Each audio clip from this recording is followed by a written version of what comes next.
जय हिंद बच्चों, स्वागत है आपका दक्षिणा ई क्लासरूम में। हम ग्रेविटेशन पढ़ रहे हैं और अभी तक हमने ग्रेविटेशन के 2 लेक्चर कंप्लीट कर दिए। आज हम शुरू कर रहे हैं ग्रेविटेशन का लेक्चर 3। लेक्चर 2 में आपने क्या क्या सीखा? लेक्चर 2 में आपने सीखा कि भाई हम ग्रेविटेशनल फील्ड की वजह से जो ग्रेविटेशनल फील्ड इंटेंसिटी आते हैं वो कैसे निकालते हैं। हमने शेल की वजह से इंटेंसिटी निकालना सीखा। सॉलिड स्फीयर जिसको हम अर्थ हमारे प्रैक्टिकल लाइफ में जो है उसकी वजह से हमने GFI निकालना सीखा और कुछ कुछ सवाल हमने किए।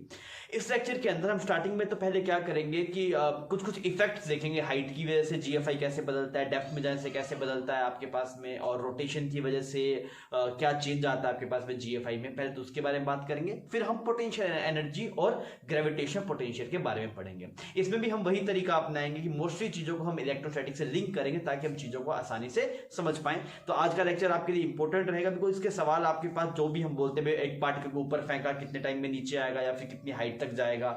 एक तो नॉर्मल आपने काइनेमेटिक्स में देखे, इसमें क्या होगा, बहुत तेज वेलोसिटी से फेंका जाएगा तो उससे क्या होगा आपके पास में वो बहुत ऊंची ऊंची हाइट पे जाएगा। तो उस वाले केस में आप इक्वेशन ऑफ मोशन नहीं लगा पाएंगे, आपको एनर्जी कंजर्वेशन लगाना पड़ेगा। तो ये लेक्चर में आप एनर्जी सीखेंगे, वो इंपॉर्टेंट पार्ट है। आइए लेक्चर को शुरू करते हैं। आई होप आप इस लेक्चर को एंजॉय करेंगे।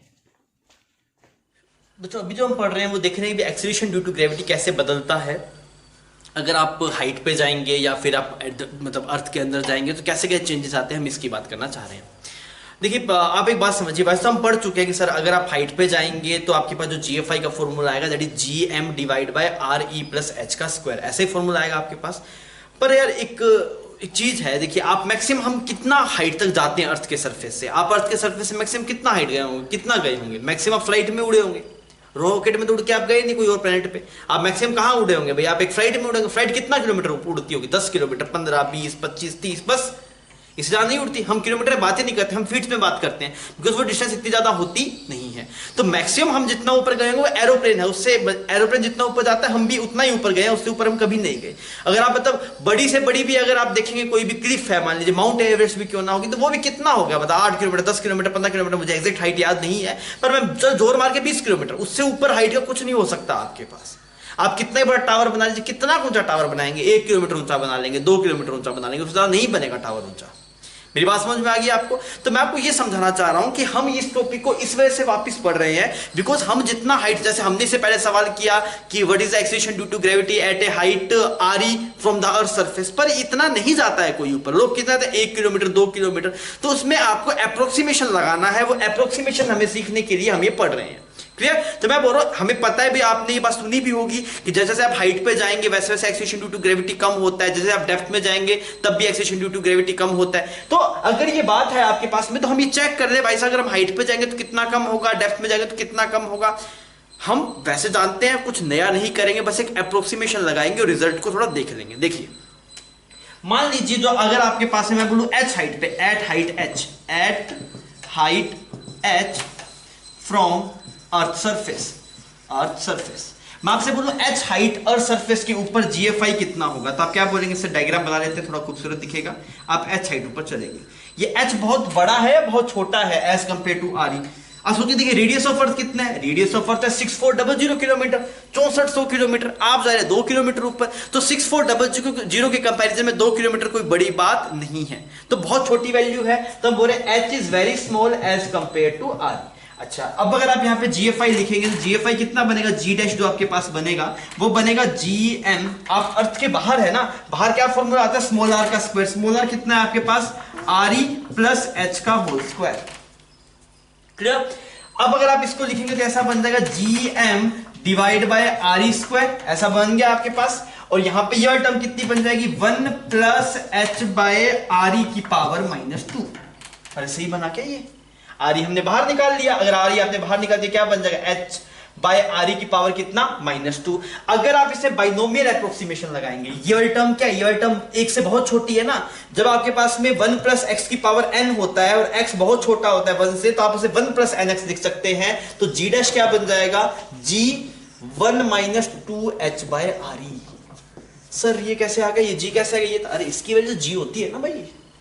अरे चमक गया ये बात, ठीक। तो आप ये रिजल्ट यूज कर सकते हैं। ये वेरिएशन ऑफ ग्रेविटी है, मतलब जो एक्सीलरेशन ड्यू टू ग्रेविटी में जो वेरिएशन है किसके रिस्पेक्ट में? हाइट के रिस्पेक्ट में। अगर आप H हाइट ऊपर जाएंगे तो ऐसा वेरिएशन आएगा। देख आपको बेसिक क्या यूज हुआ, यही यूज हुआ, इस पर मैं अप्रोक्सीमेशन लगाया, तो यही बात थी, बस हमने थोड़ा सा इसको अप्रोक्सीमेशन की हेल्प से किया, इस वजह से हमने इसको वापस पढ़ लिया, चमक गया। पर ये रिजल्ट कब लगाना है, only when h is very small as compare to r। यहां पे खतरा मेंशन कर लीजिए, यहां पे गलती होने के पूरे पूरे चांस हैं। इतनी बात चमक गई भाई, सिंपल सी बात थी, इसमें कोई नई चीज नहीं थी। अब आइए एक और पढ़ते हैं, डेप्थ के हिसाब से कैसी वैरी करेगा आपके पास। हमने सेकंड टर्म पढ़ी, हमारे पास क्या, effect of depth. Effect of depth भाई साहब, अगर आप गहराई में जाएंगे तो एक्सेलरेशन ड्यू टू ग्रेविटी में क्या फर्क पड़ेगा, ये आपको बताना है। आपने क्या अभी जीएफआई का ग्राफ देखा था ना, जीएफआई ग्राफ कैसे आ रहा था, पहले जीरो था सेंटर पे, फिर बड़ा मैक्सिमम, फिर ऐसे घटा। तो मतलब जब सरफेस पे होते हैं तब जीएफआई मैक्सिमम होता है, अगर आप सरफेस से बाहर जाएंगे तब भी जीएफआई घटेगा, और सरफेस के अगर आप अंदर की तरफ आएंगे तब भी जीएफआई क्या होगा, आपके पास कम होगा। मैं अभी आपको ग्राफ बना के दिखाता हूं तो चीजें थोड़ी क्लियर भी हो जाएगी, आपको दिख भी जाएगी चीज। तो मैंने बोला डेप्थ में है तो ऐसा कुछ डायग्राम बना लिया मैंने बोला मैं यहां से कुछ h डेप्थ में चला गया या फिर d डेप्थ में चला गया, ऐसे बोल देते हैं। अब अगर आप GFI लिखेंगे तो यहाँ पे GFI का फॉर्मूला कितना आएगा आपके पास, GFI। तो यार डेप्थ में जो GFI का फॉर्मूला आता है वो उसका मतलब ये सॉलिड स्फीयर के अंदर आ गए। अच्छा सॉलिड स्फीयर के अंदर आ गए तो क्या फॉर्मूला आता है, that is GM by capital R cube multiply small r। यही था आपके पास, तो मैंने लिखा GM capital R cube multiply small r। Small r क्या है आपके पास, डिस्टेंस, तो वो d आएगा क्या, वो d नहीं आएगा, वो सेंटर से डिस्टेंस है। तो कितना आएगा बच्चे तेरे पास, इसे r माइनस डी। चमक गई ये बात, r माइनस डी। अब ये g डैश कितना बन गया, g डैश बन गया gm, यहां पे कॉमन रह गया आपके पास, ओके। और नहीं तो gm बाय r स्क्वायर बाहर रख लीजिए, ताकि gm बाय r स्क्वायर क्यों बाहर रखा, क्योंकि सभी चीजें स्मॉल जी की टर्म में बतानी है, और स्मॉल जी ये हो गया आपके पास, तो ये 1 माइनस डी बाय r। तो यहाँ पे जो g डैश बना आपके पास वो g ब्रैकेट में 1 minus D bye r।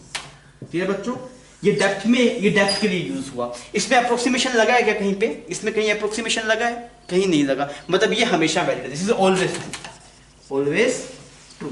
Sir हम कंफ्यूज हो रहे हैं, हम क्या करें, मेरे हिसाब से तो ना आप बेसिक से काम कीजिए। बेसिक आपको पता है भाई फॉर्मूला ये होता है, उसमें मतलब जो स्मॉल r की वैल्यू पुट कर दो काम बन जाएगा। यहाँ पे आपने वही पुट किया, अप्रोक्सीमेशन लगाया, इसमें अप्रोक्सीमेशन लगाया, इसमें अप्रोक्सीमेशन नहीं लगाया। मतलब आपको ये समझ में आ रहा है, अगर आप सरफेस से ऊपर जाएंगे, सरफेस से बाहर जाएंगे तब भी ग्रेविटी एक्सेलरेशन घटेगा, एक्सेलरेशन ड्यू टू ग्रेविटी घटेगा, और अगर आप अंदर आएंगे तब भी एक्सेलरेशन ड्यू टू ग्रेविटी क्या होगा आपके पास, कम होगा।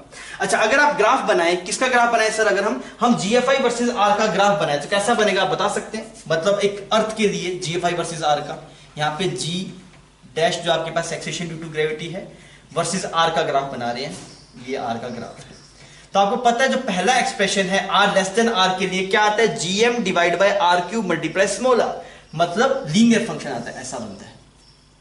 ये क्या आपके पास पहले ऐसा आता है ना, R लेस देन R में क्या आता है, GM divide by R cube multiply small r। और अगर आप बात करेंगे R ग्रेटर देन R में तो क्या एक्सप्रेशन बनता है, GM बाय स्मॉल r का स्क्वायर।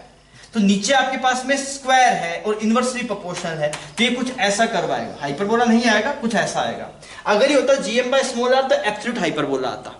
और अगर आप देखें R is equal to capital R पे इसकी वैल्यू, तो आप समझ गए होंगे इसकी value R is equal to capital R पे आती है G के बराबर, that is acceleration due to gravity. तो आपको ग्राफ से भी समझ में आ रहा है सर, अगर आप कैपिटल R से पीछे आएंगे तब भी एक्सेलरेशन ड्यू टू ग्रेविटी कम होगा, और अगर आप उधर जाएंगे तब भी एक्सेलरेशन ड्यू टू ग्रेविटी क्या होगा आपके पास, कम होगा। इतना ठीक है बच्चों। अभी हम बात करते हैं, हमने इफेक्ट ऑफ एल्टीट्यूड देख लिया, हमने इफेक्ट ऑफ डेप्थ देख लिया, अभी हम बात करते हैं effect of rotation of the अर्थ। अगर अर्थ रोटेट कर रही है आपके पास में तो उसकी वजह से क्या फर्क पड़ता है एक्सेलरेशन ड्यू टू ग्रेविटी पे। आप इसको छापिए फिर अपने आगे बढ़ते हैं।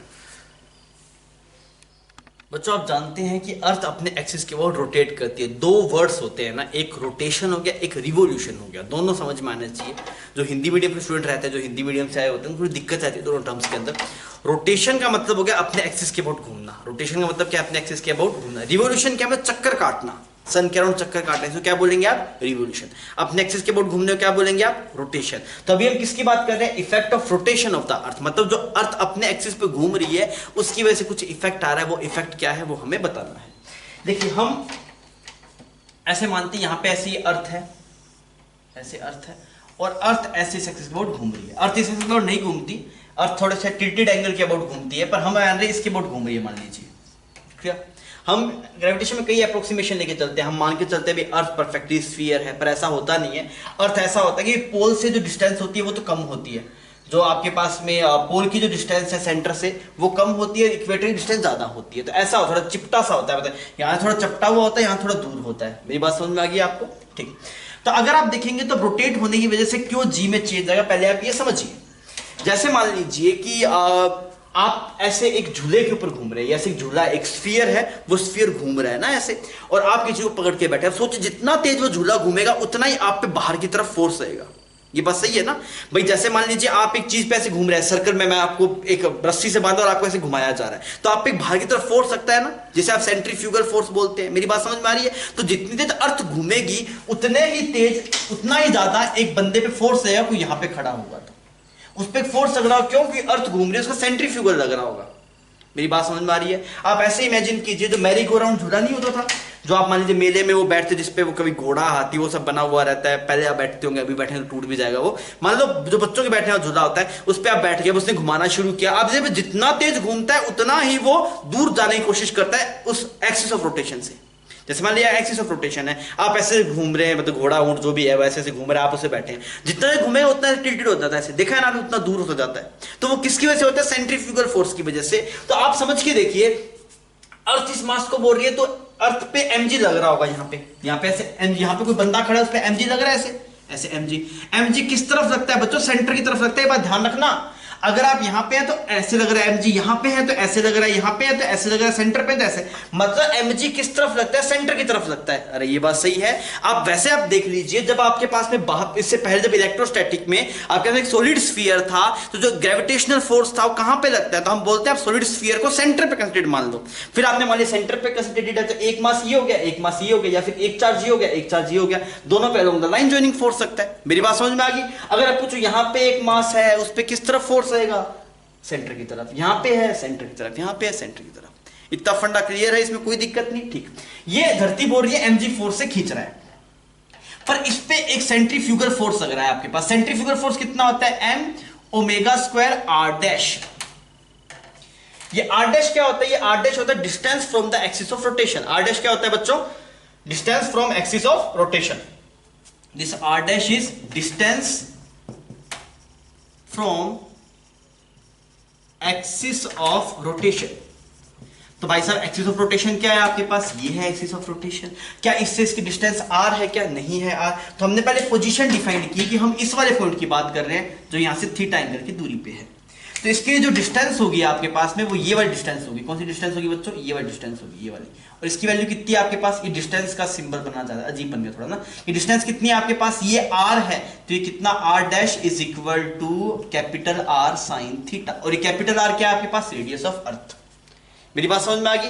तो अब आपको इसके ऊपर दो फोर्सेस लगते हुए दिखाई दे रहे हैं। मैं दोनों फोर्सेस बना दिए। देखिए, एक फोर्स तो आपको लग रहा है सेंटर की तरफ जो फोर्स लग रहा है वो बनाया मैंने। कौन सा फोर्स है वो? mg फोर्स है। ठीक, सेंटर की तरफ लग रहा है। और एक फोर्स ऐसे बाहर की तरफ लग रहा है आपके पास, वो कितना है आपके पास? This is m omega square r dash. ये r डैश क्या है आपके पास में? Capital R sine theta. यहां पे r क्या है? Radius of earth. अच्छा सर, ये ओमेगा क्या है? ये ओमेगा अर्थ के रोटेट करने की स्पीड है। अर्थ की स्पीड से रोटेट करता है, उसका आप ओमेगा बता सकते हैं? अर्थ क्या ओमेगा कितना होता है? हम बता सकते हैं। अर्थ पूरा एक चक्कर काटने में एक दिन लेता है, मतलब 24 आवर्स लेता है। तो ओमेगा कितना हो जाएगा? 2 पाई एंगल कितने टाइम में? 24 आवर्स में। तो ओमेगा मिल जाएगा, कोई दिक्कत नहीं उसमें। अच्छा, ये वाला एंगल आपने माना थीटा, हम ये वाला एंगल थीटा माने। चलो, ये वाला एंगल कितना मान लिया हमने? थीटा मान लिया। ये एंगल नहीं माना हमने, ये वाला मान लिया। वो सवाल में गिवन होगा कौन सा एंगल, ये एंगल थीटा मान लिया। अच्छा, अगर ये वाला एंगल थीटा बच्चों, तो ये वाला एंगल भी थीटा।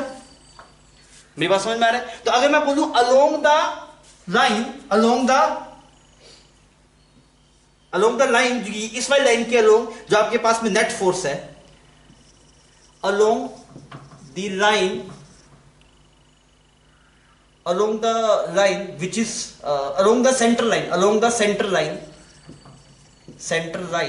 f net कितना है आपके पास? f net। तो f net क्या बोलेंगे? mg बोल रहा है पास आ जा, और ये बोल रहा है दूर भाग जा, माइनस कितना? m omega square. इस फोर्स का ये वाला कंपोनेंट कितना आएगा आपके पास? इस फोर्स के दो कंपोनेंट टूटेंगे ना।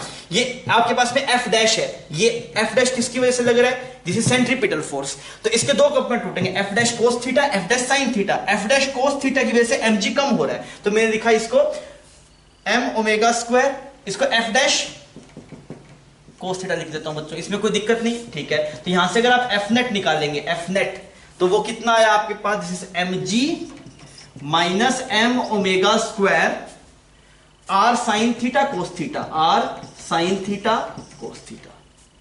अरे कोई दिक्कत नहीं है बच्चों, हमने ये वाला एंगल थीटा माना तो ये भी थीटा बन गया।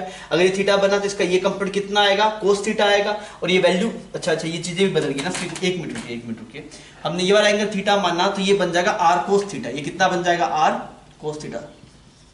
अब सही है, नहीं मैं सोचू कुछ गलत लग रहा है मुझे। ये टर्म कितना बन गया आपके पास, आर कोस थीटा। थीटा पे डिपेंड करता है, अगर ये थीटा होगा तो वहां पे साइन थीटा आ जाएगा। इतना सही है ना बच्चों।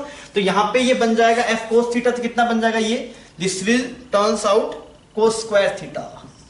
क्लियर। तो ये एफ नेट है। अगर आप बात करेंगे जी इफेक्टिव की, जी इफेक्टिव क्या होता है, फोर्स पर यूनिट मास। तो मास कितना मान ले, मतलब डिवाइड कर दे मास से, या फिर 1 kg मास मान ले तो एम की जगह 1 kg आप पुट कर सकते हैं, फिर डिवाइड कर दीजिए 1 kg से, डिवाइड कर दीजिए 1 kg से, ताकि डायमेंशनली करेक्ट हो जाए। तो ये बन जाए G minus omega square R cos square theta. ये भाई साहब ये वाली वैल्यू में चेंज आया किसकी वजह से, रोटेशन की वजह से। मेरी बात समझ में आ रही है। जिसके एफ का एक कंपोनेंट ऐसा हो गया, एक कंपोनेंट ऐसा आएगा, ये वाला कंपोनेंट फ्रिक्शन वजह से बैलेंस आउट हो जाता है, इस वजह से आप नीचे नहीं स्लिप होते। लोगों को लगता है सर ये कंपोनेंट ये भी तो आ गया, पर मैं तो स्लिप हो जाऊंगा, मुझे हमेशा कुछ पकड़ के रखना चाहिए, तो मैं गिर जाऊंगा। मैं क्यों गिर जाएगा, वो बोले sir F dash sine theta है, वो फ्रिक्शन से बैलेंस हो जाता है। इसकी वैल्यू बहुत ज्यादा नहीं आती, इसमें थोड़ी सी आती है इस वाले फोर्स की वैल्यू, तो वो फ्रिक्शन की वजह से बैलेंस आउट हो जाता है। मेरी बात समझ में आ गई। ठीक। अगर मैं तुझे बोलूं यार इसका इफेक्ट मैक्सिमम कहां आएगा, अगर आप बोले रोटेशन ऑफ अर्थ की वजह से, रोटेशन ऑफ अर्थ को अगर आप कंसीडर करेंगे तो इसकी वजह से मैक्सिमम सबसे कम जी कहां पे आएगा, सबसे कम जी कब आएगा, जब आपके पास में ये पॉइंट इक्वेटर पे हो जाएगा। क्यों, अगर ये पॉइंट इक्वेटर पे हो जाएगा तो इस बार जो थीटा की वैल्यू है वो 0 हो जाएगी। और अगर आप पूछो इसका इफेक्ट सबसे ज्यादा कहां पे आएगा, मतलब इसका इफेक्ट इक्वेटर मैक्सिमम आएगा। सबसे मिनिमम कहां पे आएगा, जब इसकी वैल्यू कितनी हो जाएगी 90 डिग्री, और वो कहां पे होगा आपके पास में पोल पे होगा। आप फील भी कर पा रहे हैं ना, पोल पे अगर आप देख रहे होंगे इस डायरेक्शन में कोई सेंट्रीफ्यूगल फोर्स नहीं लग रहा होगा, यहां पे सेंट्रीफ्यूगल फोर्स मैक्सिमम लग रहा होगा। मेरी बात समझ में आ रही है। तो हम क्या बोलेंगे, G effective will be minimum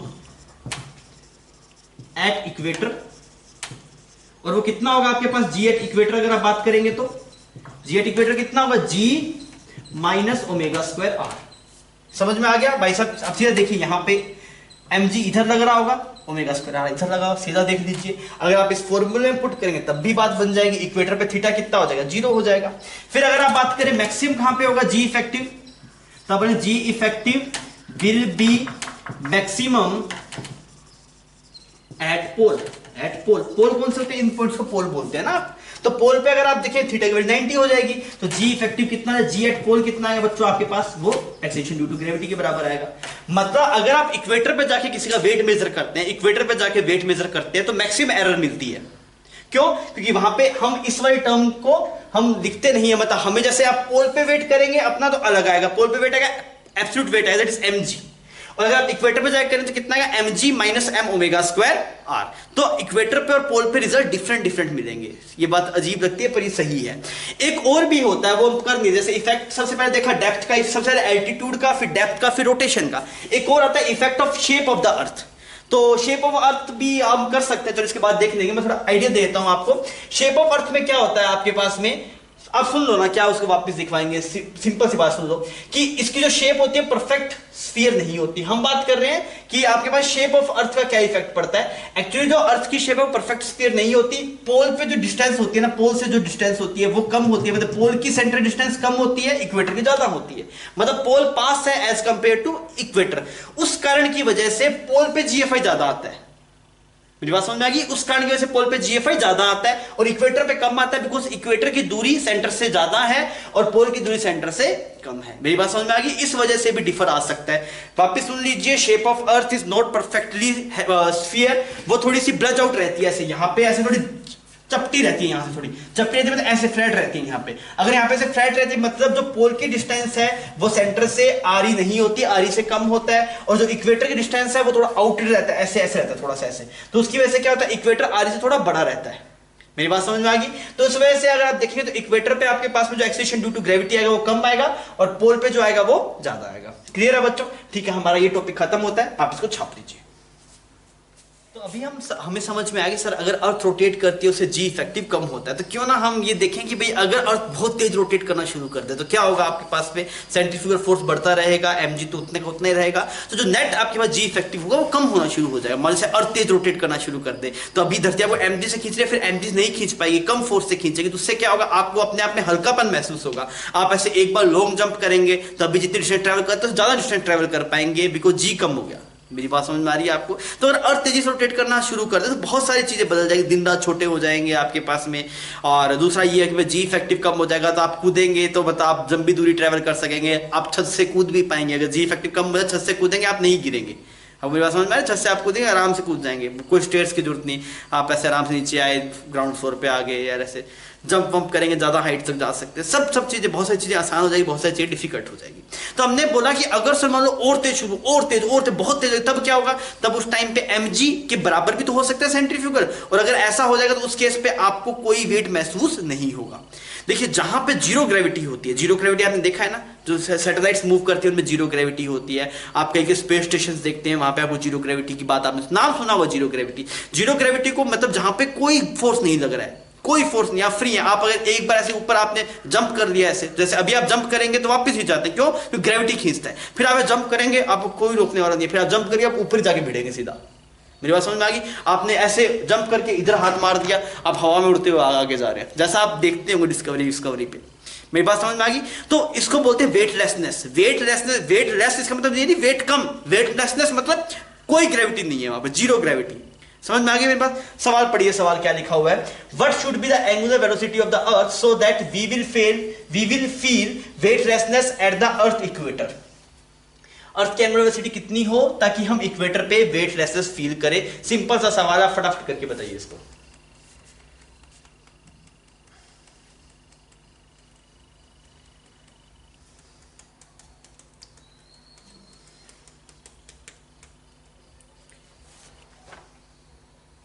I hope आपने कर लिया होगा। सवाल क्या था आपके पास? आपको बोला गया कि यहां पे ऐसे हमने एक अर्थ बना दिया, बहुत बढ़िया, ऐसे अर्थ बना दिया आपने। इस पे अगर आप देख रहे हैं सेंटर पे इधर कितना फोर्स लग रहा है आपके पास, mg लग रहा है। सेंटर पे कितना फोर्स लग रहा है बच्चों आपके पास, mg लग रहा है। और बाहर की तरफ कितना लग रहा है आपके पास, m ओमेगा स्क्वायर r लग रहा है। ऐसे लग रहा है वो इक्वेटर पे, तो इक्वेटर पे डायरेक्टली आप देख सकते हैं ये डिस्टेंस r हो जाएगी, centrifugal m omega square r। अगर आपको वेटलेसनेस फील करवाना तो mg किसके बराबर हो जाए आपके पास, m ओमेगा स्क्वायर r के बराबर हो जाए। m से m साफ हो गया, तो ओमेगा की वैल्यू कितनी आ रही है, रूट g बाय r। आप इसकी वैल्यू निकाल दीजिए, ये वैल्यू आप कैलकुलेट कर लीजिए। तो अगर आप इतने ओमेगा से घूम रहा होगा आपके पास अर्थ, तो आपके पास वेटलेसनेस आपको महसूस हो जाएगा। और ये बहुत ज्यादा नहीं है, GKL 9.8 इसकी 6400, अच्छी छोटी सी वैल्यू है। पर अगर आप देखें वैसे कितनी वैल्यू होती है, वैसे होती है ओमेगा रियल जो है आपके पास में, रियल एक्चुअल कितना है आपके पास, तो आप बोलेंगे सर कितना एंगल घूमना है, 2 पाई एंगल घूमना है। कितने टाइम में घूमना, 24 आवर्स। कितना हुआ, 24 60 मिनट 60 सेकंड। इतने से एक्चुअल में घूमता है, ये एक्चुअल है। और इतने से घूमना शुरू कर देगा आपके पास में, तो अगर आप इक्वेटर में बैठे होंगे तो आपको वेटलेसनेस महसूस होगा, आप उड़ते रहेंगे हवा में। मेरी बात समझ में आ रही है? ठीक है बच्चों, आप इसको छापिए, फिर अपने आगे बढ़ते हैं। बच्चों अभी हम एक नई चीज की बात करते हैं। अब हम बात करेंगे gravitational potential energy. Potential energy word आपके लिए इंपॉर्टेंट, मतलब इंपॉर्टेंट तो है, सॉरी, मतलब नया नहीं है आपके लिए। हम पहले ही पोटेंशियल एनर्जी को देख चुके थे, स्प्रिंग में आपने अगर देखा होगा तो वहां पे भी दिखाई दिया था। हम अभी रिसेंटली इलेक्ट्रोस्टैटिक में पढ़ के आए हैं पोटेंशियल एनर्जी। तो पोटेंशियल एनर्जी आपका देखा हुआ टर्म है, उसी की हम बात कर रहे हैं। आपने काइनेटिक एनर्जी मतलब आप 8वीं 9वीं क्लास से बच्चा काइनेटिक एनर्जी के बारे में जान लेता है, पोटेंशियल एनर्जी के बारे में जान लेता है, तो आपको फील आ गया कि पोटेंशियल एनर्जी काइनेटिक एनर्जी थोड़ी क्या है अपने आप में, मतलब वो रियल एनर्जी जैसी नहीं है। जैसे मान लीजिए कोई आदमी ऐसे बोले कि मुझे पुशअप करना है, तो मैं कर ले, बोले यहाँ पे जाके नहीं करूँगा, 3rd फ्लोर पे जाके करूँगा। मैं क्यों करें 3rd फ्लोर पे जाके पुशअप, तो बोले वहाँ पे मेरी पोटेंशियल एनर्जी ज़्यादा होगी तो मैं थकूंगा नहीं। अरे फालतू बात है यार, ऐसा होता है क्या? ऐसे मान लो मैं बोलो तो भागते हुए सेब क्यों खा रहा है, वो सब भागते हुए सेब इसलिए खा रहा हूँ बिकॉज सेब की काइनेटिक एनर्जी है, वो भी खा जाऊंगा। ऐसा नहीं होता ना, मतलब ऐसा थोड़ी है। वो वैसी वाली एनर्जी नहीं है जैसे वाले लोग सोचते हैं कि बस अब आप छत पे जाके पुशअप मारेंगे तो आप मतलब आपको कम दिक्कत होगी बिकॉज पोटेंशियल ज़्यादा। या फिर लोग बोलते हैं मैं अपना टिफिन छत पे जाके खाऊंगा, भाई काहे खाएगा भाई, छत पे पोटेंशियल एनर्जी खाने की ज़्यादा होगी, वो भी खा जाऊंगा। अरे ये सब नहीं होता ना, वो केमिकल एनर्जी, फूड एनर्जी उससे डिफरेंट है वो वाली एनर्जी। आप उसको ऐसे बोल सकते हैं कि मान ले अगर तेरे पास 1 किलो सेब है, क्लियर? तू छत पे गया तो सेब की पोटेंशियल एनर्जी बढ़ गई, तेरी पोटेंशियल एनर्जी बढ़ गई। अब तू सेब खा ले कोई दिक्कत नहीं। अब तू नीचे गिर, छत से नीचे कूद, अब तेरे को चोट ज्यादा लगेगी। बिना सेब खाए अगर तू नीचे कूदता तो कम चोट लगती। बिकॉज क्या हुआ बे, सेब की और तेरी पोटेंशियल एनर्जी सराउंडिंग में है। पोटेंशियल किससे लिंक्ड है? अर्थ से लिंक्ड है ना। तो अगर तू उसको अलाउ करेगा, पोटेंशियल का मतलब ये होता है कि वो उसका पोटेंशियल है वर्क करने का। क्या मतलब? पोटेंशियल है वर्क करने का। अगर सेब छत पे लेके चले गए आप, आपने सेब को बोला सेब की पोटेंशियल ज्यादा है, हाँ है, इसका मतलब क्या? जो सेब को छोड़ेगा, सेब नीचे आएगा, किसी पे हिट करेगा, उसको चोट पहुंचा सकता है, उसपे कुछ वर्क कर सकता है। पोटेंशियल जी मतलब किसी के पास में पोटेंशियल है वर्क करने का, अगर आप करने देंगे तो। जैसे मान लीजिए आपका एक पत्थर था, वो 20 स्पीड से मूव कर रहा था, आपने बोला इसकी kinetic energy half M V square है। हाँ हाफ एम वी स्क्वायर है, तो किसी के वो उस पत्थर को बोल के किसी के सिर पे जाके लग जाए तो उसको खूनम खून कर देगा। वो क्यों कर देगा सर? उसके पास में पोटेंशियल था वर्क करने के लिए, मतलब उसके पास में एक ऐसी एनर्जी जिससे वर्क कर सकता था, वो काइनेटिक एनर्जी फॉर्म में थी। मेरी बात समझ में आ रही है? तो ये जब काइनेटिक पोटेंशियल होती है, इसका मतलब ये है कि उनके पास में कैपेबिलिटी है वर्क करने की, अगर आप करने देंगे तो कर पाएगा। क्लियर? अब छत पे लेके जाए, खाना खा लिया, तो अब आप बोले सर वो एनर्जी कहां गई, वो कहां गई? तो इसका क्या जवाब? इसका जवाब ये दोस्त, बिना खाना खाए कूदता अगर तू, तो तेरे कम चोट लगती। खाना खाए कूदे ज्यादा चोट लगेगी तेरे पास। क्यों? क्योंकि तेरा मास ज्यादा हो गया तो तेरा मोमेंटम ज्यादा हो जाएगा, ज्यादा मोमेंटम कम टाइम में चेंज होगा, ज्यादा फोर्स रहेगा। बिना खाना खाए कूदता तो तेरा वेट जो मास है वो कम होता, तो जो मोमेंटम में चेंज आता है वो कम आता, बिकॉज वी तो सेम रहेगा। कितनी हाइट से चाहे कोई भी ऑब्जेक्ट कूदे, एच हाइट से किसी भी ऑब्जेक्ट को गिरा, वेलोसिटी सेम आएगी पर मास डिफर हो जाएगा। मेरी बात चमक रही है? वो वाली एनर्जी, ये वाली एनर्जी डिफरेंट है ना। आपको किसी को फालतू बच्चा, कोई छोटा बच्चा हो, उसको दुखी करना तो आप पूछ सकते हैं भाई इसकी पोटेंशियल एनर्जी सेब की ज्यादा है, चल छत पे जाए, खाते हैं ज्यादा एनर्जी मिलेगी, तो वो बेचारा दिमाग खराब हो जाएगा उसका, बिकॉज वो छोटी क्लास में कहाँ समझ पाएगा बच्चे। पर आप आई होप समझते होंगे इस बात को कि वो वाली एनर्जी और ये वाली एनर्जी डिफरेंट है। पोटेंशियल एनर्जी का मतलब ये है कि उसका पोटेंशियल है वर्क करने का, अगर आप करने देंगे तो। क्लियर? तो बोल सर वो एनर्जी का है तो सराउंडिंग में है, वो आपके पास में सेब और अर्थ की लिंक्ड एनर्जी है, वो सराउंडिंग में है, आप अगर वर्क करने देंगे तो करेगा। mg फोर्स लगा रहा है ना, वो कहां लग रहा है? मैंने पूछा यहाँ पे h हाइट पे आप लिया तो mg फोर्स धरती लगा रही है, तो उस फोर्स की कोरस्पोंडिंग एनर्जी है। क्लियर? ठीक। अभी हम बात करते हैं ग्रेविटेशनल पोटेंशियल एनर्जी की। देखो दो तरीके हैं। आप बोलेंगे सर जी वापस बेसिक से करो, अपने बिल्कुल बेसिक से कर देंगे। आप बोलेंगे नहीं सर हम रिजल्ट यूज कर लेते हैं इलेक्ट्रोस्टैटिक का, तब भी काम बन जाएगा। दोनों तरीके से काम हो सकता है, मैं आपको दिखाता हूं। पहले तो अपने करते हैं लिंक करके देखते हैं उसको। लिंक किससे? इलेक्ट्रोस्टैटिक को ग्रेविटेशन से। इलेक्ट्रोस्टैटिक को किससे लिंक कर रहे हैं दोस्त? ग्रेविटेशन से। समझ में आ गई मेरी बात? ऐसा मैं क्यों कर रहा हूं? बिकॉज मैं इलेक्ट्रोस्टैटिक पढ़ चुका हूं, तो क्यों ना उसका थोड़ा फायदा उठा लूं। अच्छा, अगर हम उसका फायदा उठाएंगे तो हम क्या बोलेंगे? ग्रेविटेशन में जो इलेक्ट्रोस्टैटिक में जो पोटेंशियल एनर्जी थी वो थी K Q1 Q2/R। क्लियर? ये किस में थी? इलेक्ट्रोस्टैटिक में। ग्रेविटेशन में ये एनर्जी U की U रहेगी। K की बजाय कितना आएगा आपके पास? G आएगा। K की बजाय कितना आएगा आपके पास? G आएगा। नीचे R की जगह R आएगा, कोई दिक्कत नहीं। अब आप ये बताइए सर यहाँ पे M1 M2 आएगा या फिर -M1 M2 आएगा? मतलब डाउट ये है भाई, ठीक है मुझे पता है M1 M2 तो आना ही आना है, M1 M2 आ गया, पर यहाँ पे कोई माइनस माइनस आना चाहिए कि नहीं आना चाहिए, ये मेरा डाउट है। चलो मैं जवाब बताता हूं। यहाँ पे माइनस आएगा, यहाँ पे क्या आएगा तेरे पास? माइनस आएगा। अब तो मुझे बता सकता है माइनस क्यों आया? एक्सप्लेन कर सकता है क्या? लिंक से एक्सप्लेन करना है, खाली गणित नहीं दिखाना मुझे, सिर्फ लिंक करके दिखा कि इलेक्ट्रो पढ़ चुका है, उसके हिसाब से तू बोलेगा कि हमें माइनस क्यों शो करेगा तू।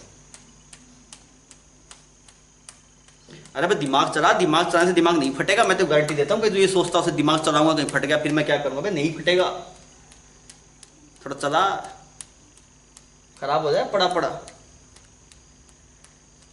चमक रहा है। आई होप तो चमका होगा कुछ। सर जी यहाँ पे आपको ये बताया गया था कि पोटेंशियल एनर्जी में Q1 Q2 की वैल्यू क्या पुट करते हैं? विद साइन पुट करते हैं। Q1 Q2 की वैल्यू क्या पुट करते हैं? With sign. यहाँ पे कंडीशन होती है put Q1 and Q2 with sign. तो अगर आप यहाँ पे प्लस तब आता जब दोनों चार्ज पॉजिटिव होते, मतलब पोटेंशियल जी K Q1 Q2/R तब आई है जब दोनों चार्जेस क्या आपके पास पॉजिटिव। मान ले अगर एक चार्ज तेरे पास नेगेटिव होता है, एक पॉजिटिव होता है, तो एक माइनस आता। अब यहां पे कैसे पता लगेगा सर ये मासेस कैसे हैं? तो अब दो मास अट्रैक्ट कर रहे हैं, दो मास क्या कर रहे हैं? अट्रैक्ट कर रहे हैं। तो यहां पे अगर बोलूं दो चार्ज को अट्रैक्ट करवाना है, अगर यहां पे क्या करना? दो चार्ज को अट्रैक्ट करवाना है, तो एक को प्लस लेना पड़ेगा और एक को माइनस लेना पड़ेगा। एक को प्लस, अगर एक को माइनस लेगा तो यहां पे क्या आएगा? माइनस आएगा, तो वो रिजल्ट आएगा। वापिस सुन मेरी बात को, प्लस के Q1 Q2 बाय आर, मान ले दोनों Q1 Q2 पॉजिटिव है तेरे पास, तो यही रिजल्ट आया के Q1 Q2 bye are total positive. ऐसा क्यों हुआ? मतलब क्योंकि मुझे बोला कि Q1 Q2 की साइन पुट करना है, दोनों पॉजिटिव है। फिर अगर आप देखिए ग्रेविटेशन में, अब हम दोनों को मास को मतलब कैसे ले, मतलब इसमें दोनों पॉजिटिव वाला केस लें या फिर एक को पॉजिटिव और एक को नेगेटिव ले, बिकॉज मास तो नेगेटिव नहीं होता ना। तो अगर आप सर यहां पे फिर प्लस m1 m2 क्यों नहीं लिया, मतलब दोनों ही पॉजिटिव रहते हैं, यहां पे माइनस क्यों लिया आपने? देख दोस्त, यहां पे दोनों मासेस अट्रैक्ट कर रहे हैं, तो यहां पे भी वही एनर्जी देनी है जिसमें दोनों चार्ज क्या कर रहे हो, अट्रैक्ट कर रहे हो। यहाँ दोनों मास अट्रैक्ट कर रहे हैं, तो यहाँ पे भी हमें वही केस लेना था जब दोनों चार्ज अट्रैक्ट कर रहे हो, और दोनों चार्ज जब अट्रैक्ट कर रहे होंगे दोस्त, तो एक चार्ज पॉजिटिव होगा और एक चार्ज नेगेटिव होगा। अगर ऐसा होगा तो हमें पक्का एक माइनस आना चाहिए था, इस वजह से यहाँ पे माइनस आया है। क्लियर? तो इसमें अच्छी बात क्या है, कहानी किसकी कहानी? नेगेटिव साइन की कहानी। नेगेटिव साइन की कहानी है बतानी कि किसको बताएगा तू? अपने आप को बताएगा, कॉपी में लिख के मुझे नहीं बताया, मुझे पता है। नेगेटिव साइन की कहानी है बतानी तेरे को, ठीक है? ये बात ध्यान रखना। खतरा आ गया भाई साहब, यहाँ पे बहुत खतरनाक चीज है। क्या खतरा है सर? भाई साहब इलेक्ट्रोस्टैटिक में प्लस आया करता था, यहाँ पे क्या आता है आपके पास? Minus sign. तो खतरा क्या है? नेगेटिव साइन का ध्यान रखना, नेगेटिव साइन का ध्यान रखना, नहीं तो ये तो रगड़ देगा। मैं तो बता रहा हूं, सब दिमाग लगाया, सब सवाल करेगा, गलत हो गया। क्यों सर? नेगेटिव लगाना भूल गया। क्लियर है? इतनी बात तो चमक गई। तो ये हमने सीधा रिजल्ट यूज किया। भाई साहब पोटेंशियल जाना चाहिए माइनस जी m1 m2 और लोग बोले नहीं सर ऐसे मत करो यार, नोट्स के साथ ना इंसाफी हो, नोट्स तो खूबसूरत बनाओ, बिल्कुल बेसिक से बताओ। चलो भाई बेसिक से डाल दे, कोई दिक्कत नहीं उसमें। तो मुझे पता है कि डेल्टा यू डिफाइंड है, यू डिफाइंड नहीं है। वो किसके बराबर होता है? Negative of work done by conservative force. और किसके बराबर होता है? वो work done by external force. कब? व्हेन डेल्टा के इज 0। ये बात हम बहुत बार कर चुके हैं। अब हम इसके डेफिनेशन हम निकाल लेते हैं। हम बोलता हूं यहां पे एक मास था तेरे पास m1, यहां पे एक मास था तेरे पास m2। क्लियर? और ये क्या हो रहा है आपके पास? ऐसे आ रहा है, मतलब कुछ मान लीजिए कि इसके बीच में इनिशियल सेपरेशन था आपके पास, वो r1 है, और यहां पे इसका कुछ सेपरेशन आपके पास बन गया r2। क्लियर? तो ये हमारे पास में इनिशियल सेपरेशन था इनके बीच में, ये इनिशियल सेपरेशन था, और ये आपके पास है फाइनल सेपरेशन है, कुछ ऐसा हमने मान लिया। मेरे हिसाब से आप सीधा रिजल्ट आ ही गया, आप वहीं से खत्म करो इसको, पर ठीक है आप थोड़ा कर लेते हैं। फिर आप जैसे डेल्टा यू आता है negative of work done by conservative force. तो वर्क लिखिए पहले, फोर्स कितना है? जी m1 m2 divide bye r square.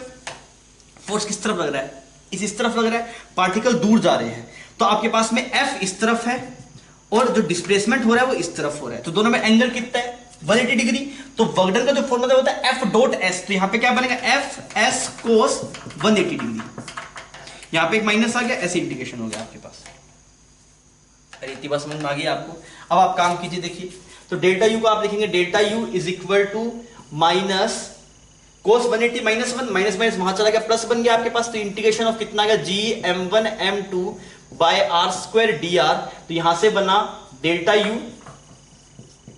r1 है इनिशियल सेपरेशन, फिर r2 है आपके पास, तो जी m1 m2 बाहर आ गया आपके पास, और यहां पे एक माइनस साइन आ गया, और यहां पे बन गया 1 बाय आर। लिमिट कहां से कहां तक? r1 से लेके r2 तक। डेल्टा यू की जो वैल्यू आई वो आई minus G m1 m2, this will become 1 by r1 minus 1 by r2। उल्टा कर दिया। उल्टा क्यों करा? बिकॉज माइनस साइन अंदर चला जाएगा, आना चाहिए था 1 by r2 minus 1 by r1, minus को अंदर ले गया तो ऐसा बन गया। फिर आपने देखा ये क्या? Potential energy at r2 minus potential energy at r1 is equal to G m1 m2 divide by r1 minus G m1 m2 divide by r2। मैं मान लेता हूं कि r2 को कितना बना दिया? इंफिनिटी बना दिया, क्योंकि हमें डेल्टा यू पता है ना, हमें क्या चाहिए? रेफरेंस चाहिए, तो r2 को इंफिनिटी बना दिया। तो u एट r2 कितना हो जाएगा आपके पास? 0। u एट इंफिनिटी कितना मान लिया आपने? 0 मान लिया। क्लियर? u एट इंफिनिटी अगर आपने 0 मान लिया तो यहां से कितना बना आपके पास में? Minus u r1। ये वाली टर्म 0 होगी आपके पास, ये वाली टर्म 0 होगी, ये वाली टर्म 0 होगी, तो यहां से कितना आया? u एट r कितना आया? जी m1 m2 बाय r का माइनस। यही रिजल्ट हमने वहां पे ड्राइव किया था। ये रिजल्ट कब आया? जब हमने एज्यूम किया एट इंफिनिटी पोटेंशियल एनर्जी कितनी है आपने? 0 मान ली। मेरी बात समझ में आ गई आपको? तो ये आपके पास इसका रिजल्ट आ गया। अब आप ये बताइए, आप वैसे ही फील कर सकते हैं, मैं आपको सीधा फील करवाता हूं। एक मास था m1, एक मास था m2, दोनों बहुत दूर दूर थे, इनफिनिट दूर थे, आपने छोड़ दिया। अब दोनों पास पास आएंगे, दूर दूर भागेंगे। एक मास था m1, एक मास था m2, दोनों को बहुत दूर दूर मतलब इनफिनिट दूर रखा, अब आपने छोड़ दिया, अब क्या होगा बताओ? सर जी दोनों अट्रैक्ट करें, दोनों अट्रैक्ट करें, दोनों क्या आएंगे? पास पास आएंगे। और अगर भाई साहब दोनों पास पास आएंगे तो सिस्टम अपने आप पास आ रहा है ना, तो सिस्टम कहां से कहां मूव करता है? सिस्टम मूव करता है हाई पोटेंशियल एनर्जी से लो पोटेंशियल एनर्जी। तो इन्फिनिटी से अपने आप पास पास आए, इसका मतलब इन्फिनिटी पे एनर्जी ज्यादा होनी चाहिए, यहां पे कम होनी चाहिए। समझ रही है मेरी बात? मैं तुझे बोला भाई साहब इस मार्कर को छोड़ा, वो नीचे क्यों गया, तो तू पोटेंशियल एनर्जी के टर्म में ऐसे बोलेगा कि हर एक सिस्टम चाहता है कि उसकी एनर्जी घटे। अगर उसकी एनर्जी घटे आपके पास में तो क्या होगा, हाई पोटेंशियल एनर्जी से लो पोटेंशियल एनर्जी की तरफ वो मूव करेगा। सही है ये बात? तो अगर आपने इन्फिनिटी पे कोई दो मासेस को छोड़ा, वो अपने आप पास पास आ रहे हैं। अगर वो अपने आप पास पास आ रहे हैं मतलब इन्फिनिटी पोजीशन ज्यादा होगी, यहाँ पे कम होगी। तो हमने इन्फिनिटी पे कितना माना है, 0। तो किसी गिवन पोजीशन पे क्या होनी चाहिए, नेगेटिव होनी चाहिए, वो आप ही नहीं है। आई होप आपको ये बात की कहानी चमक गई होगी। आप इसको छाप लीजिए, फिर अपने आगे बढ़ेंगे पोटेंशियल एनर्जी के रिलेटेड। तो बच्चों आपको सवाल दिखाई दे रहा है, इस तरीके का सवाल हम ग्रेविटेशन में कर चुके हैं। बस आप पोटेंशियल एनर्जी में एक्सपर्ट हो जाइए। क्या होता है पोटेंशियल एनर्जी ग्रेविटेशन में, जी m1m2/r। सही बोल रहा हूँ गलत बोल रहा हूँ? गलत बोल रहे हैं सर। कितना आता है, -gm1m2/r। और यहाँ पे m का साइन वैन पुट करने की जरूरत नहीं है, m हमेशा पॉजिटिव होता है। अब आपसे ये बोला गया कि इनिशियल सेपरेशन, इनिशियल ऐसा था, फाइनल ऐसा है, और ये प्रोसेस स्लोली हुआ।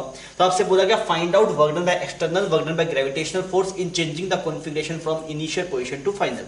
इनिशियल से फाइनल बताने के अंदर वर्क डन बाय एक्सटर्नल कितना हुआ, work done by internal conservative कितना हुआ, ये आपको बताना है। आप इसे करके बताइए, फिर अपने डिस्कस करेंगे। आसान है आपके लिए अगर आपने पोटेंशियल एनर्जी को सही ढंग से समझा होगा तो। कीजिए इसको।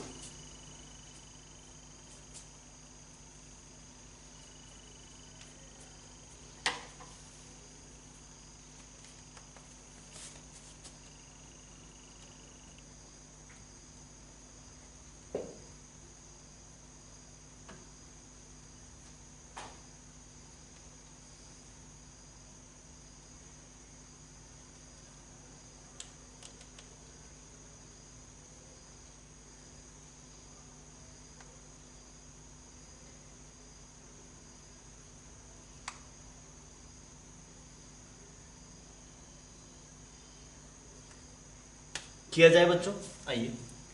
तो आप क्या बोलेंगे, पोटेंशियल एनर्जी इनिशियल कितना है आपके पास, पोटेंशियल एनर्जी इनिशियल। तो इनिशियल पोटेंशियल एनर्जी कितनी है आपके पास, मैं पहले पोटेंशियल निकाल लेता हूं। मैंने बोला -gm1m2/5r, ये पोटेंशियल एनर्जी इनिशियल है। अगर आप बात करेंगे फाइनल पोटेंशियल एनर्जी, फाइनल कितना है आपके पास, दिस इज -gm5m/10r, ये फाइनल पोटेंशियल एनर्जी। ठीक है, अब क्या करें, अगर हम यहाँ पे चेंज इन पोटेंशियल एनर्जी निकालेंगे, चेंज इन पोटेंशियल, तो डेल्टा यू कितना आएगा आपके पास में, this is you final minus you initial, ये आएगा यू डेल्टा यू। सर ये डेल्टा यू ये सब क्यों निकाल रहे हैं, बिकॉज मुझे पता है वर्क डन बाय एक्सटर्नल सीधा डेल्टा यू के बराबर होता है, और work done bye gravitation minus of delta U के बराबर होता है, तो सीधा रिजल्ट आ जाएगा हमारे पास। तो यू फाइनल लिखा तो आया -5, दिस इज बाय 2 बन जाएगा ना, कितना बन जाएगा, gm²/2r, फाइनल ये हो गया, प्लस कर दिया इनिशियल को, तो कितना आया, gm²/r। तो बच्चों कितना आएगा, gm²/2r। चेक कर लीजिए, इतना ही आ रहा है ना। ये इनिशियल आ गया आपके पास में, और यहाँ पे फाइनल आ गया। ठीक है, ऐसा आ रहा है आपके पास। तो अगर आप बोलते work done by external, work done by external, तो इसके बराबर ही आ जाएगा वो gm²/2r। और अगर आप बोलेंगे work done by gravitational, work done by gravitational, तो वो कितना आएगा आपके पास, इसका माइनस होता है ना, -gm²/2। क्लियर है बच्चों? तो आसान था, मैंने पहले ही बताया था, जब भी आपसे वर्क डन वगैरह की चर्चा करें तो आप हमेशा क्या कीजिए, पोटेंशियल एनर्जी निकालिए इनिशियल और फाइनल, फिर उनका डिफरेंस करेंगे, वहां से delta U minus of delta U से आप कुछ हेल्प आपको मिल जाएगी। ठीक है बच्चों, तो ये सोल्व होता है। आइए अब आगे बढ़ते हैं। ऐसा सवाल हम इलेक्ट्रोस्टैटिक में कर चुके हैं, पर शायद उसमें रिंग फिक्स थी। अब की बार हमने क्या किया, ये रिंग लिया, इसका मास कितना है, 4m है, यहाँ पे पॉइंट मास है, इसका मास कितना है आपके पास, m है। आपसे बोला गया कि अगर आप इनको दोनों फ्री हैं मूव करने के लिए, तो क्या होगा, ये इस पे फोर्स इस तरफ लग रहा होगा, इस पे फोर्स इस तरफ लग रहा होगा। फोर्सेस आप निकालना जानते हैं ना कि रिंग की वजह से कितना आता है, हम देख चुके हैं उसे। आपसे ये बोला गया कि जब ये वाला m इसके सेंटर पे पहुंच जाएगा, तो दोनों मूव करेंगे, सेंटर पे पहुंचेगा, उस टाइम पे हर एक पार्टिकल की वेलोसिटी कितनी होगी। Both are free to move, find the velocity of the ring when the mass m passes through the centre. मतलब दोनों की एक की आएगी, दोनों की आ जाएगी। क्लियर? आप इस सवाल को प्रोसीड कीजिए, फिर अपने से डिस्कस करते हैं।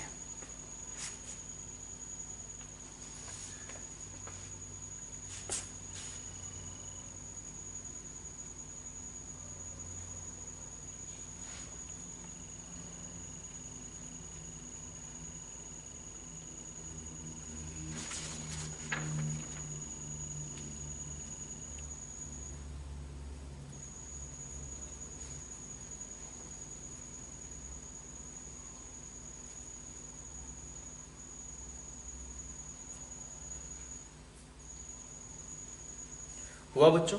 ठीक। तो हम ये बोल रहे हैं कि मान लो ये किसी ऐसी पोजीशन पे आके मीट करेगा, यहाँ पे कहीं पे मीट करेगा ये, और मीट कहाँ पे करेगा? सेंटर ऑफ मास से मीट करेगा, आपको पता है ये बात।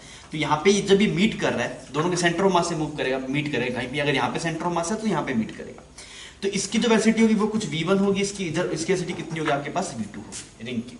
आप मोमेंटम कंजर्वेशन लगाइए तो आप बोलेंगे mv1 is equal to 4mv2।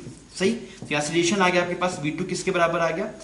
4v2 is equal to v1 आ गया आपके पास। इतना चमक गया आपको? ठीक। सेकंड हम लिखते हैं एनर्जी।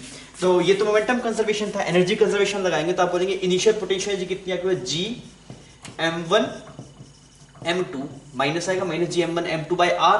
अब सेपरेशन कितना है दोनों के बीच में आपके पास? दिस डिस्टेंस, वो डिस्टेंस कितनी है आपके पास? 2r। ये 2r आ गया। क्लियर। इनिशियल काइनेटिक एनर्जी कितनी थी आपके पास? 0 is equal to final potential energy लिखेंगे कब लिखेंगे? जब वो सेंटर पे आ जाएगा। तो कितना आएगा? Minus G 4m m divide by r plus kinetic energy. Kinetic energy ring की कितनी है? हाफ। तो पहले पार्टिकल की लिख दी, फिर रिंग की लिख दी हाफ 4m, इसका v1 नाम दिया और इसको v2 स्क्वायर नाम दिया। ठीक है बच्चों, इतना चमक गया आपको? ठीक है। अब आप देखिए ये वाली टर्म तो आपके पास यहाँ पे 2 बन जाएगा ना, ऐसे कुछ काटेंगे तो ये 4 को काट के 2 कर देता हूं मैं, 4 को काट के 2 कर दिया।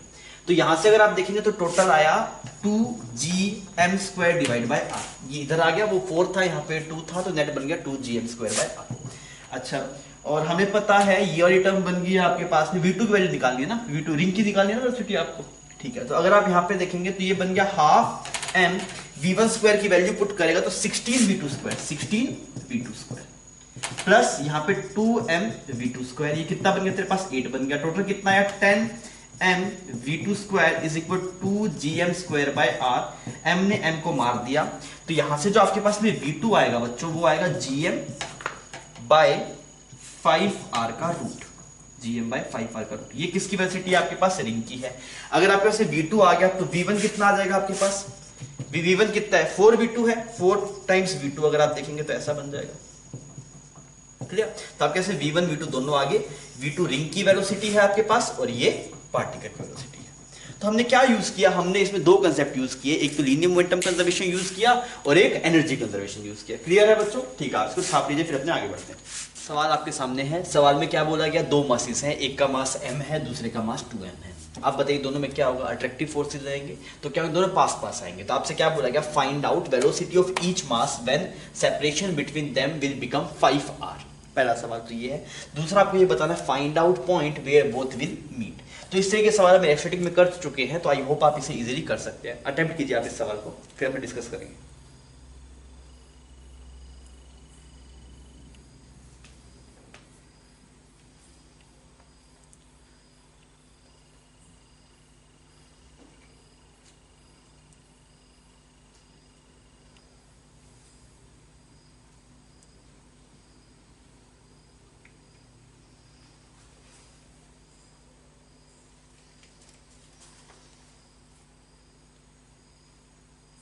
हुआ बच्चों? ठीक। तो आप क्या बोलेंगे? आप फील करते हैं पहले चीज को ना, तो आप बोलेंगे सर जी ये जो m मास है ये इस 2m पे इधर फोर्स लगा रहा होगा और ये इधर लगा रहा होगा। F फोर्स, ये F फोर्स, दोनों आपस में अट्रैक्ट कर रहे हैं और ये F फोर्स इसके सेपरेशन पे डिपेंड कर रहा है। अगर सेपरेशन आपके पास में घटता जाए तो फोर्स बढ़ता जा रहा है। तो इनिशियली जो फोर्स लग रहा है जैसे पास आ रहा है, वैसे फोर्स की वैल्यू बढ़ती जा रही होगी और इनकी स्पीड बढ़ रही होगी। हमने मान लिया कि फाइनल कंडीशन कुछ ऐसी होगी आपके पास। इनिशियली ये रेस्ट पे थे ना, इनिशियली ये रेस्ट पे थे, ऐसा आपको मानना है। Initially both charges was at rest initially, जब आपने छोड़ा तो। अच्छा, अब अगर ऐसा देखेंगे तो यहाँ पे जब ये 5r पे आ गया होगा आपके पास, दिस इज एट 5r, ये वाला मास m, ये वाला मास ऐसे कुछ 2m। ठीक है बच्चों, तो मान लेते हैं इसकी वेलोसिटी कुछ इधर v1 थी, इसकी वेलोसिटी कुछ v2 थी, ऐसा ही होगा। दोनों की वैसे डायरेक्शन तो क्लियर है आपको। अब आप क्या लगाएंगे? सबसे पहले आप लगाएंगे लीनियर मोमेंटम कंजर्वेशन। सबसे पहले क्या लगाएंगे हम? Linear momentum conservation, LMC। ऐसा क्यों करेंगे हम? बिकॉज आपको पता है कि जो सिस्टम पे F एक्सटर्नल लग रहा है, सिस्टम पे F एक्सटर्नल वो 0 है। सिर्फ कौन सा फोर्स लग रहा है आपके पास? Gravitational force. तो आप क्या बोलेंगे कि लीनियर मोमेंटम कंजर्व रहना चाहिए। इनिशियल लीनियर मोमेंटम कितना था? P इनिशियल कितना था बच्चों आपके पास? P इनिशियल वाज 0, तो P फाइनल भी 0 होना चाहिए। P फाइनल 0 होने के लिए क्या है? ये मोमेंटम इसके बराबर होना चाहिए, क्योंकि डायरेक्शन अपोजिट है, तभी आपके पास में 0 बनेगा। तो मैंने लिखा mv1 minus 2mv2 that should be is equal to 0। Clear है ये बात? सीधा यहां से अगर आप देखेंगे तो v1 की वैल्यू कितनी आ गई आपके पास? 2v2 आ गई। मतलब इसकी वेलोसिटी होगी वो ट्वाइस होगी इसकी। अब हमें एक इक्वेशन मिली है और दो वेरिएबल है, दूसरी इक्वेशन लिखनी पड़ेगी। वो क्या आएगी आपके पास? आप अब की बार लगाएंगे एनर्जी कंजर्वेशन। क्या लगाएंगे बच्चों? Energy conservation. सर ऐसा क्यों कर रहे हैं? एनर्जी कंजर्वेशन हम तब लगाते हैं जब आपके पास में सिर्फ इंटरनल कंजर्वेटिव फोर्स वर्क करे, और हमें दिखाई दे रहा है यहां पे सिर्फ ग्रेविटेशनल फोर्स वर्क कर रहा है और वो इंटरनल भी है कंजर्वेटिव भी है, तो हम एनर्जी कंजर्वेशन लगा सकते हैं। आइए एनर्जी कंजर्वेशन लगाते हैं। तो पहले लिखा इनिशियल पोटेंशियल एनर्जी, ये बनेगा ना potential energy initial plus kinetic energy initial is equal to potential energy final plus kinetic energy final. अरे समझ गया, इतना इसमें कोई दिक्कत नहीं, बहुत बढ़िया। चल आगे। तो काइनेटिक एनर्जी इनिशियल कितनी देर पास? 0, क्योंकि सब रुके हुए हैं तो ये 0। पोटेंशियल एनर्जी इनिशियल की टर्म लिख देता हूं, कितना होता है? Minus G m1 m2 bye r। तो माइनस जी m1 m2 कितना हो गया? 2m², और r की जगह कितना आ गया बच्चों? 10r। फाइनल अगर आप देखें तो कितना आएगा? माइनस 2gm² डिवाइड बाय कितना? 5r। बहुत बढ़िया। और काइनेटिक एनर्जी फाइनल कितनी है आपके पास? हाफ m, इसकी एसिडी कितनी है? v1² प्लस हाफ कितना है आपके पास? 2m multiply v2²। इतना सही।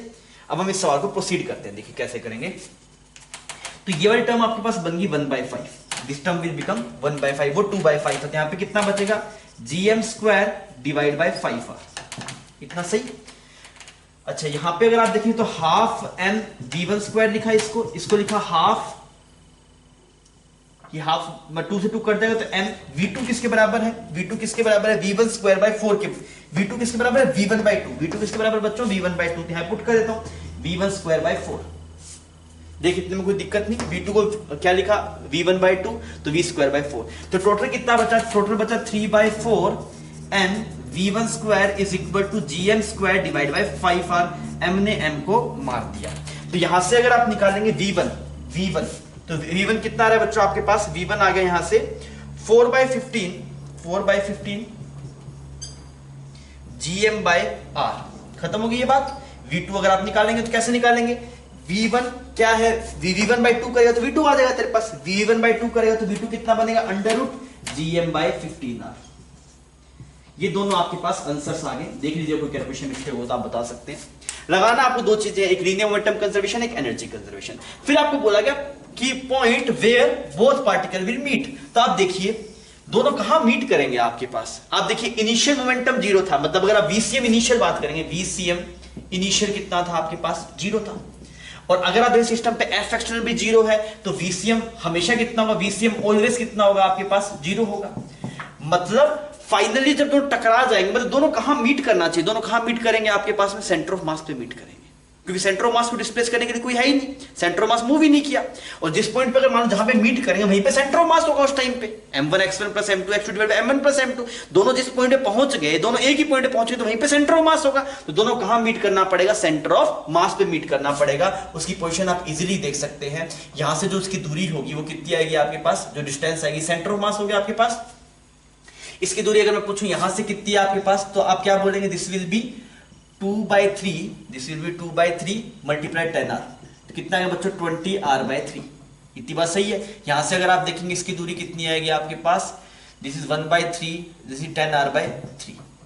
समझ गए आपको ये बात? तो दोनों सेंटर ऑफ मास से मीट करेंगे। Final point where both will meet, तो हम बोलेंगे at centre of mass, at centre of mass. तो सिंपल सवाल था बच्चों, इजीली आप इसे कर सकते थे। क्लियर है? ओके बच्चों, थैंक यू। आगे बढ़ते हैं। तो अभी हम शुरू करें ग्रेविटेशनल पोटेंशियल। अपने को इस चैप्टर में कुछ भी आता है, अपने बोले चलो इलेक्ट्रोस्टैटिक के साथ खेलते हैं। तो इलेक्ट्रोस्टैटिक में क्या नाम था इसका? Electric potential. क्या था इलेक्ट्रिक पोटेंशियल? आपको याद है? हाँ याद है। क्या था? Electric potential is potential energy per unit charge. ऐसा ही था ना आपके पास में? क्या था? Electric potential is potential energy per unit charge. Similarly gravitation potential क्या होगा? ग्रेविटेशन पोटेंशियल होगा that is gravitational potential energy per unit mass, that is gravitation potential. I hope आपको दिक्कत नहीं आ रहा होगा। डेल्टा वी को क्या लिखा जा सकता है? डेल्टा वी को लिखा जा सकता है डेल्टा यू डिवाइड बाय, वहां पे था Q0 और यहाँ पे है M0। कोई दिक्कत नहीं। तो इसकी जो पहली डेफिनेशन बनी मेरे सामने वो बनी that is gravitational potential, gravitational potential, gravitational potential is potential energy per unit mass. This is potential, gravitational potential is potential energy per unit mass. ठीक है। अच्छा इसकी अगर आप यूनिट की बात करेंगे, यूनिट, तो यूनिट कितना है आपके पास? जूल पर केजी। कितना है बच्चों? जूल पर केजी। कोई दिक्कत नहीं इसके अंदर। ठीक है जी, आगे बढ़ते हैं थोड़ा। अच्छा, ये हो गया आपके पास में ग्रेविटेशनल पोटेंशियल की बात होगी, that is potential energy per unit mass. और आगे समझते हैं इसको, क्या ऐसे बोल सकता हूं क्या, डेल्टा यू को क्या लिख सकता हूं मैं, डेल्टा यू को लिख सकता हूं work done by external divide by am not. ऐसे लिखूंगा तो कोई बुरा थोड़ी मानेगा, बुरा मानो तो मानो, पर है तो सही ना। तो वर्क डन बाय एक्सटर्नल किसके बराबर होगा आपका, डेल्टा यू के बराबर। तो आप क्या बोले sir, work done by external को आप मतलब डेल्टा यू को वर्क डन बाय एक्सटर्नल हमेशा नहीं लिख सकते। कब लिख सकते हैं बच्चों, जब डेल्टा के ही जीरो हो। तो मैंने बोला अगर डेल्टा के ही जीरो है तो ये work done by external divide by am not. तो इस वाले सिचुएशन से आप बोल सकते हैं कि इन्फिनिटी से पर यूनिट मास को गिवन पॉइंट तक लाने में जो एक्सटर्नल फोर्स के द्वारा वर्क डन होगा, that work done is equal to gravitational potential at that point. ऐसे बोल सकते हैं ना हम। तो हम इसको लिख लेते हैं उस डेफिनेशन में, work done by external force, work done by external force to bring, work done by external force to bring per unit mass, to bring unit mass from infinity to given position is called work done by external force to bring unit mass from infinity to given position। slowly और add कर लेते हैं ना, because kinetic है zero लिखना है। From given position slowly is called, क्या बोलते हैं बच्चों हम इसे, is called gravitational potential, is called gravitational potential। ठीक है सर जी, कहानी समझ में आ गई, सारी बात ठीक है। देख वहां पे जो जो यूनिट थी वो थी जूल पर कुलम, और उसका स्टैंडर्ड नाम था वोल्ट। यहाँ पे से कोई स्टैंडर्ड नाम नहीं, वो जूल पर केजी है। चमक गई आपको इतनी बात। अच्छा, और सुन लीजिए, थोड़ा सा और कहानी डिस्कस कर लेते हैं इसके बारे में। यार अगर मैं ये देखूं कि यहाँ पे मान लीजिए कैसे, मतलब प्रोसीजर क्या होगा, मान लीजिए अगर मुझे ग्रेविटेशनल पोटेंशियल निकालना होगा तो उसका प्रोसीजर क्या होगा, तो मैं आपको क्या बोलूंगा, जो प्रोसीजर आपके पास में इलेक्ट्रोस्टैटिक पोटेंशियल निकालने का था सिमिलर फॉलो कर लो। तो इलेक्ट्रोस्टैटिक पोटेंशियल निकालने का तरीका क्या होता था, जहां पे पोटेंशियल निकालना होता था वहां पे हम क्या लिखते थे, वन यूनिट मास, वापस मैं बात बताता हूं। देखिए हमने वहां पे हमने ये सीखा था कि अगर मान लीजिए आपको किसी पॉइंट पे इलेक्ट्रिक पोटेंशियल निकालना है, तो जिस पॉइंट पे इलेक्ट्रिक पोटेंशियल निकालना है वहां पे क्या रखो आप, पॉजिटिव 1 कूलम चार्ज रखो, उसे कोरस्पॉन्डिंग एनर्जी निकालो, फिर डिवाइड बाय 1 कूलम कर दो। ऐसे ही करते थे। सिमिलर कंसेप्ट यहां पे है। तो क्या पहला स्टेप क्या है आपके पास, स्टेप 1 हम क्या किस चीज की बात कर रहे हैं बच्चों, प्रोसेस की बात कर रहे हैं। प्रोसेस किसका, of calculating potential, process of calculating gravitational field intensity, process of calculating GFI का। स्टेप 1 क्या था आपके पास, स्टेप 1 ये था कि जिस पॉइंट पे आपको ग्रेविटेशनल पोटेंशियल निकालना है वहां पे क्या रखो, 1 यूनिट मास रखो। Point where we have to calculate potential, keep unit mass at that point, clear, ठीक है। ये स्टेप 1 हो गया। स्टेप 2 की अगर आप बात करेंगे, हमने क्या किया, जिस पॉइंट पे हमें पोटेंशियल निकालना था वहां पे क्या रखा, हमने यूनिट मास रख दिया उस पॉइंट के ऊपर। ठीक है जी। सेकंड में अगर आप देखेंगे तो हम क्या बोलेंगे, calculate potential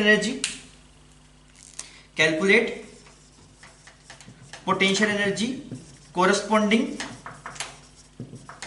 to that unit mass. उस यूनिट मास से कोरस्पॉन्डिंग जो पोटेंशियल है वो आप निकाल लो, और जो पोटेंशियल होगा वो कितना होगा आपके पास, U divide by am not, that is 1 kg, काम हो जाएगा। तो सिंपल सा कंसेप्ट है, कोई बड़ी बात नहीं है इसमें।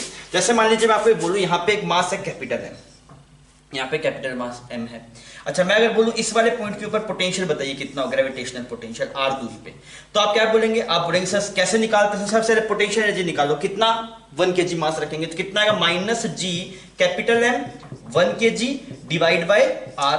फिर इसको किससे डिवाइड करो, 1 kg से डिवाइड करो, तो 1 kg ने 1 kg को मार दिया। अगर आप मैच्योर है तो आप ये भी कर सकते हैं 1 kg लिखे ही ना, तो पोटेंशियल कितना आ गया बच्चों आपके पास, gm/r। ये पोटेंशियल आ गया। हो गया सवाल, कोई दिक्कत नहीं, आसान थी चीजें, आसान थी, समझ में आ गया आपको ग्रेविटेशन पोटेंशियल क्या होता है, क्लियर, सिंपल सी बात थी। आप इसको छाप लीजिए, फिर अपने आगे बढ़ते हैं। थोड़ा पढ़ लिया पोटेंशियल, कुछ समझ में आ गया होगा थोड़ा बहुत, क्या क्या होता है, 2 चीजें पढ़ी, एक तो पोटेंशियल एनर्जी पढ़ी, एक पोटेंशियल पढ़ा, दोनों में डिफरेंस समझ में आ गया कुछ क्या, potential energy per unit mass क्या बनता है आपके पास में, पोटेंशियल बनता है। ठीक है जी, कुछ बात समझ में आ गई। देखिए एक चीज समझाता हूं मैं, देखो ना, देख पोटेंशियल एनर्जी सिस्टम की होती है। आपने बोला सर जी एक सिस्टम है, इसकी पोटेंशियल एनर्जी बताओ, ठीक। पोटेंशियल किसी पॉइंट पे होता है, आपको बोला जाएगा इस पॉइंट पे पोटेंशियल बताओ। समझ में आ रही है मेरी बात? वापस सुन ले। पोटेंशियल एक सिस्टम का होता है, आपको बोल दिया, जैसे मैं चीज दिखाता हूं आपको। यहाँ पे ऐसे मासेस पकड़ लेते हैं, यहाँ पे 4 मास पकड़ लेते हैं। इसका नाम m, इसका नाम m, इसका नाम bm, इसका नाम, सबका नाम mm रखते हैं, सिंपल रखते हैं, कोई दिक्कत नहीं। ये l, यहाँ पे ये वाला भी l, ठीक बना दिया आपने। आपसे बोला गया find out potential energy of system. Potential energy of system ऐसे बोला जाता है ना, ऐसे कि बोलते हैं इस वाले पॉइंट की पोटेंशियल एनर्जी बताओ, ऐसा नहीं होता। पोटेंशियल एनर्जी बच्चों किसकी होती है? सिस्टम की होती है, ठीक। और जो पोटेंशियल होता है वो क्या होता है? किसी पॉइंट पे होता है। अगर सवाल हुआ पोटेंशियल एनर्जी को, ऐसे बोले पोटेंशियल एनर्जी ऑफ सिस्टम बताओ। अगर सवाल हुआ पोटेंशियल तो बोलेगा किसी एक स्पेसिफिक पॉइंट पे पोटेंशियल बताओ। मान लीजिए ये वाला पॉइंट कुछ मिड वाला पॉइंट है, ओ मान लेते हैं इसको, क्लियर? तो क्या होगा आपके पास? Potential, find potential, find potential at point O. अरे बच्चों बात चमक रही है, मैं क्या बोल रहा हूं? ये बात लिख ले अपनी भाषा के अंदर, क्या कि सर जी पोटेंशियल एनर्जी सिस्टम की होती है, पोटेंशियल किसी पॉइंट पे होता है। क्लियर है ये बात? बहुत बढ़िया क्लियर है। चलो आगे बढ़ते हैं। तो बच्चों यहां पे एक पॉइंट हो गया आपके पास ओ। अच्छा, सबसे पहले अगर मैं इसका, चलो अब सवाल लिखे लिया तो इसको थोड़ा सोल्व भी कर देते हैं। आप सोल्व करते हैं क्या? आप मुझे बता देंगे पोटेंशियल एनर्जी कितनी है सिस्टम की? बता देंगे जी, इसमें क्या दिक्कत है? कितने पेयर बनेंगे? 1 2 3 4 5 6 पेयर बनेंगे टोटल। तो 4 पेयर तो ऐसे बनेंगे, gm² divide bye l 4 times. कोई दिक्कत नहीं है ना बच्चों इसमें? अच्छा, एक पेयर कौन सा बनेगा? ये डायगोनल वाला बनेगा। वो कितना बनेगा आपके पास? -gm² डिवाइड बाय ये डिस्टेंस कितनी? √2l, और इसका कितना? ट्वाइस। ये बच्चों पोटेंशियल एनर्जी। ध्यान रखना, पोटेंशियल एनर्जी में -gm1m2 बाय आता है, इलेक्ट्रोस्टैटिक में kq1q2 बाय आता है। मैं बहुत बार बोल चुका, बोल में गला दर्द होने लग गया, तेरे को समझ में आना चाहिए, फंसना नहीं है। अब अगर बोलो भाई साहब पोटेंशियल बताओ 8 पॉइंट, बहुत बढ़िया बता दें, कोई दिक्कत नहीं। मास्टर ने क्या तरीका बताया? जहां पे पोटेंशियल निकालना है वहां पे क्या रखो? 1 kg मास रखो। जहां पे पोटेंशियल निकालना है वहां पे क्या रखो बच्चों? 1 kg मास रखो। रख दिया जी 1 kg मास। अब मैंने बोला इस 1 kg कोरस्पोंडिंग पोटेंशियल निकालो। 1 kg कोरस्पोंडिंग तो कितना आएगा आपके पास? gm डिवाइड बाय ये डिस्टेंस आ जाएगी l/√2। सही है? ये कितना? √2l। इसका हाफ कितना हुआ? √2l डिवाइड बाय 2, तो l/√2, और इसका माइनस। ऐसा किसकी वजह से? एक की वजह से। ऐसे कितने? 4, तो ये लिखा जाएगा आपके पास। तो हमें मन ही मन में हमने 1 kg लिखा, फिर डिवाइड बाय 1 kg कर दिया। तो 2 बार नहीं किया, एक ही बार में काम कर दिया। क्योंकि देख एक्चुअल में करना क्या था? पहले पोटेंशियल लिखनी थी 1 kg कोरस्पोंडिंग, फिर 1 kg डिवाइड करना था। इतनी मेहनत कौन करेगा भाई ऐसे टाइम में? तो हमने लिखा ठीक है सीधा ही कर दो, पहले 1 kg ऊपर लिखो, फिर 1 kg डिवाइड करो, कट जाएगा, खत्म हो जाएगी बात। तो ये वाली वैल्यू कितनी आई आपके पास? -4√2 gm/l। बच्चों ये पोटेंशियल आ गया आपके पास कौन से वाले पॉइंट पे? ओ पॉइंट के ऊपर। आई होप आपको बात समझ गई होगी। पोटेंशियल एनर्जी बच्चों सिस्टम की होती है और पोटेंशियल किसी पॉइंट पे होता है। इसको और खूबसूरत बनाऊं क्या मैं थोड़ा? तो ऐसा कैसा बन जाएगा आपके पास? -4 gm² डिवाइड बाय l, इसके लिए कितनी थी? √2 gm²/l। आई होप आपको समझ गया होगा। अब अगर आप बात करेंगे रिलेशन बिटवीन, किस किस के बीच रिलेशन की बात करें? Relation between GFI and gravitational potential. Relation between GFI and potential. GFI और पोटेंशियल में क्या संबंध है ये हमें बताना है। आओ बता देते हैं, कोई दिक्कत नहीं। तब आप क्या लिखेंगे भाई साहब? वहां पे हमने देखा डेल्टा V का फॉर्मूला क्या था? Delta V is equal to -(E.dl)। यहाँ पे भी यही है, -(E.dl)। आप यहाँ पे यूज कर लीजिए। E क्या है आपके पास में? E GFI है। डेल्टा V क्या आपके पास में? पोटेंशियल डिफरेंस है, ग्रेविटेशनल पोटेंशियल।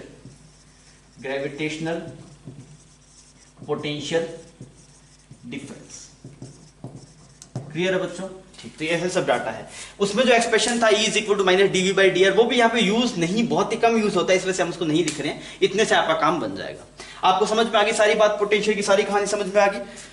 आप इसको छापिए, फिर कुछ कुछ शेप के लिए पोटेंशियल निकाल लेते हैं तो आपको बेटर क्लियरिटी आएगी। छापिए इसको। अभी हम बच्चों निकाल रहे हैं gravitational potential due to spherical shell. वहां पे हम पढ़ चुके थे इलेक्ट्रोस्टैटिक पोटेंशियल था वो, अभी ग्रेविटेशनल, इसको लिख देते हैं ग्रेविटेशनल पोटेंशियल। आपने पोटेंशियल के बारे में जान लिया और अभी तक आपने जान लिया कि भी जो रिलेशन होता है पोटेंशियल इलेक्ट्रिक, पोटेंशियल और ग्रेविटेशनल फील्ड में क्या होता है, वो भी हम देख चुके हैं। तो यार हम इसको बार बार कैलकुलेट नहीं करना चाहते, हम हेल्प लेना चाहते हैं इलेक्ट्रोस्टैटिक की। तो मुझे याद है अभी इलेक्ट्रोस्टैटिक में जो आपके पास में ग्रेटर देन आर पे जो पोटेंशियल आता है वो आता है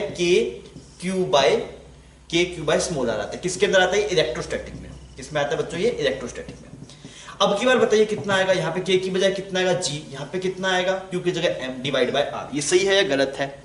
ये बच्चों गलत है, यहाँ पे एक माइनस साइन आएगा। मेरी बात समझ में आ रही है? अभी माइनस की कहानी इंपॉर्टेंट है, माइनस की कहानी इंपॉर्टेंट है। क्यों इंपॉर्टेंट है? देख अब की बात देख, ये तब आता है जब आपके पास में यहाँ पे क्यू चार्ज है, मान लीजिए आप इसमें क्यू चार्ज होता तो यहाँ पे आप टेस्ट चार्ज पार्टिकल रखते तो उसे अट्रैक्ट कर रहा होता ना। मतलब ये वाला केस कब बनता है? आप यहाँ पे इस पे पॉजिटिव क्यू चार्ज मानते हैं, आप यहाँ पे पॉजिटिव 1 कूलम चार्ज रखते हैं, वो उसको रिपेल करता है। पर अब की बार क्या कर रहा है, दोनों मासेस आपस में अट्रैक्ट कर रहे हैं। अगर दोनों मास आपस में अट्रैक्ट कर रहे हैं आपको, तो इस बार जो सोर्स चार्ज कैसा लेंगे आप, नेगेटिव लेंगे, तभी तो आपके पास उसे अट्रैक्ट करेगा। आप देखिए, आपको पता है यहाँ पे आप पॉजिटिव 1 कूलम ही रखते थे, मैं इलेक्ट्रिसिटी की बात कर रहा हूं, तो यहाँ पे आप पॉजिटिव चार्ज की वजह से लिखते थे, तो वो आपको क्या करता था, उस तरफ रिपेल करता था। रिपेल करता था तो पोटेंशियल वो सही था। पर ग्रेविटेशन में क्या है, इसका मास कुछ m है, यहाँ पे आप 1 kg मास रखें तो इसको अट्रैक्ट कर रहा होगा। अगर इसको अट्रैक्ट कर रहा होगा तो अट्रैक्ट वाले केस में यहाँ पे क्या आना चाहिए, यहाँ पे अट्रैक्ट कब करता है जब यहाँ माइनस क्यू होगा। मेरी बात समझ में आ रही है? इस वजह से जो पोटेंशियल आएगा बच्चों आपके पास वो कैसा आएगा, नेगेटिव आएगा। ये तो सीधी सी बात सुनिए, पोटेंशियल एनर्जी आपके पास में जो इलेक्ट्रिक पोटेंशियल था उसका माइनस, जैसे जो आपके पास इलेक्ट्रिक पोटेंशियल एनर्जी थी वो आती है k(q1q2/r), ग्रेविटेशन पोटेंशियल एनर्जी आती है -gm1m2/r। अगर पोटेंशियल एनर्जी में नेगेटिव आया है तो पोटेंशियल में भी नेगेटिव आएगा। ये बात समझ लेना। खतरा है यहाँ पे, यहाँ नेगेटिव आता है खतरा। ये किसकी है, ग्रेविटेशन की बात हो रही है, और ग्रेविटेशन में नेगेटिव साइन आएगा, साइन आता है। इतनी बात समझ गए ना बच्चों? दोनों में लिंक करें ना, ये अभी यहाँ पे यूज नहीं करना, इस वाले चैप्टर में इसका यूज नहीं है, इस वाले का यूज है, पर मैं आपको समझाने के लिए बता रहा हूं। आप चाहे तो उसको मत छापिएगा, पर आपको उससे लिंक करना आना चाहिए। अब हम बात करते हैं r<r के लिए। तो मुझे पता है r(r) में जो पोटेंशियल आता था वो आता था k(q/R), k(q/R). तो यहां पे कितना आएगा आपके पास, यहां पे जो पोटेंशियल आएगा वो आएगा -gm/R। मेरी बात समझ में आ रही है? ठीक है। अगर हम ग्राफ प्लॉट करते हैं, तो आप कैसे ग्राफ प्लॉट करेंगे, दिस इज पोटेंशियल, यहां पे सेपरेशन r को आप दिखा रहे हैं, तो आप बोल रहे जब तक आपके पास r = R तक पहुंचा तब तक पोटेंशियल कांस्टेंट था और नेगेटिव था, ऐसा बना दिया। फाइन। इसके बाद में अगर आप पोटेंशियल देख रहे हैं तो कम हो रहा है, तो कैसा बनेगा, ऐसा बनेगा। कोई दिक्कत है इसके अंदर? ये पोटेंशियल कितना है, -gm/R।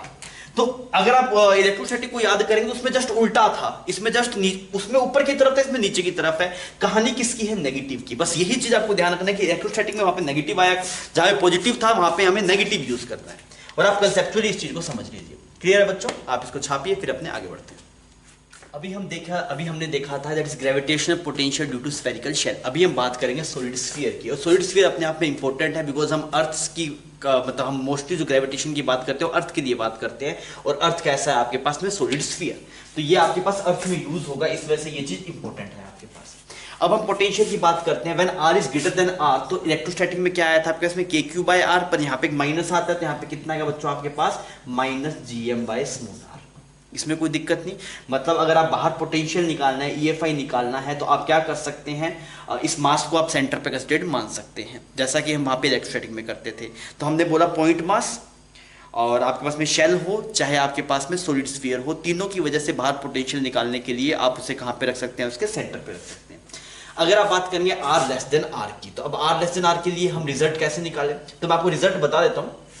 इसका जो आपके रिजल्ट आता है वो आता है दिस इज -3 पहले प्लस लिख देता हूं मैं, gm/2r³ मल्टीप्लाई r² -3/2 gm/r। ये पोटेंशियल आपके पास है। ये इस फॉर्म में भी लिख सकते हैं, या फिर अगर आप इलेक्ट्रोस्टैटिक से लिंक करेंगे तो आप क्या बोलेंगे, इलेक्ट्रोस्टैटिक में क्या था पोटेंशियल अंदर, ρ/6ε0 3r² (r²). ये इसका माइनस लगा देंगे, माइनस लगाना पड़ेगा ना, यहाँ पे माइनस की दिक्कत है यहाँ पे। अगर आप इसको प्रोसीड करेंगे तो यही टर्म निकल के आएगी। आप कर सकते हैं, रो की वैल्यू पुट कर दीजिए, आप इसको फॉर्म कर दीजिए, यही टर्म आएगी। दोनों रिजल्ट आप याद कर सकते हैं, ये और ये दोनों सेम है।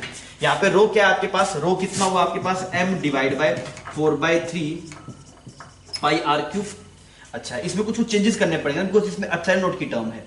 तो आप इसको क्या लिख दीजिए, मैं आपको दिखाता हूं, एक मिनट इसको मिटा देते हैं ना थोड़ा सा, इस वाले पोर्शन को ऐसे मिटाते हैं। देखिए, अगर आप इसको, आपको पता है इलेक्ट्रोस्टैटिक में जो रिजल्ट था वो था रो, ठीक है, ρ/6ε0, एप्सिलॉन की जगह कितना आता है, 4πg, ये आता है आपके पास। ये कितना था, 3r² -r²। वहां पे टर्म था ρ/6ε0, तो 1/ε0 किसके बराबर होता है, यहाँ पे 4πg के बराबर होता है। ऐसे इसकी इक्विवेलेंट आता है ये, तो 1/ε0 को लिखा 4πg, पर एक है माइनस आएगा बिकॉज ग्रेविटेशन में एक एक्स्ट्रा माइनस आता है। अच्छा, अगर आप इसको प्रोसीड करेंगे तो ये टर्म आपके पास से वापस वही बन जाएगी जो ऊपर लिखा हुआ है। तो आप दोनों रिजल्ट यूज कर सकते हैं, या तो ये यूज कर लो और रो की टर्म में है तो आप ऐसे लिखिए 4π रो divide by 6 3r² minus r²। समझ गया बच्चों इतनी ये बात? तो दोनों में से आप जो चाहे वो रिजल्ट आप यहाँ पे यूज कर सकते हैं, पर जो आपको ठीक रहे वो ठीक है, आप इसको कन्वर्ट करके भी आप रिजल्ट लिख सकते हैं, पर आपको इसका ये वाला एक्सप्रेशन याद होना चाहिए। बिकॉज अर्थ के अंदर आपको पता है, मैं बार बार हम कई बार सवाल ऐसा करेंगे कि हम अर्थ के अंदर मूव कर गए तो वहां पे पोटेंशियल कितना है, पोटेंशियल कितनी है, तो आपको उसकी जरूरत पड़ेगी। ठीक है बच्चों, तो आप इसको छापिए फिर अपने आगे बढ़ते हैं।